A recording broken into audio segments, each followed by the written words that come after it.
Hey, what's up guys? How are y'all doing? I'm going to be covering the Nikana Prime in my video today, sort of as a follow-up to my very first Warframe video that I ever posted, which was about the Nikana and the Dragon Nikana, so this is going to be sort of just to complete that series. So, like I said, we're going to be talking about the Nikana Prime in this video, so let's go ahead and talk a little bit about it. Now, the Nikana Prime by far is my favorite sword to use in the entire game. Probably my favorite melee weapon also. I just really like the feel that it has to it. It's just a really nice weapon to use, and of course it's a katana, so it's just really cool. Talking a little bit more about the weapon though, and what you're going to need. You're going to need of course the blueprint, you're going to need the hilt, you're going to need the blade, you're going to need 15,000 credits and 15 Orokin cells in order to build this weapon. Now, I was looking at the wiki, and apparently this weapon doesn't have a mastery rank requirement on it, so if you're mastery rank 0, you can build this weapon for some reason, which I thought was really weird since most prime weapons have a mastery rank requirement, and especially ones that are really good have a high mastery rank requirement. And it's just really weird since the Nikana and the Dragon Nikana both have mastery rank requirements at 4 and 8 respectively. But enough of that, let's get right into the build. So for the stance I chose Blind Justice. This is my favorite Nikana stance. I only have one of the other ones, which is Tranquil Cleave, but Blind Justice in my opinion is much better. And of course this is the stance that drops from the Shadow Stalker, so that's how you get this stance. And it's a very common drop, so of course you can see here I have like 10 of them. Moving on though, we have Pressure Point, which is something that's essential to every melee build.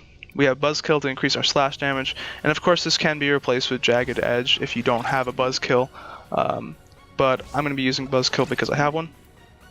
For the elements, we have Shocking Touch and Fever Strike. This is going to give us corrosive damage. Then we have North Wind and Molten Impact. This is going to give us blast damage. Now you can see at the top I have 2 Forma on the weapon. That's because I'm really stupid and I accidentally changed this to a polarity that I didn't want, and then I realized it later on that it was the wrong polarity, and then I ended up having to format it a second time to change it back to a V polarity. But for the sake of this video being a budget build video, we're going to pretend like this is a fresh out of the box Nikana Prime with 0 Forma on it, so I'm not going to use this slot at all.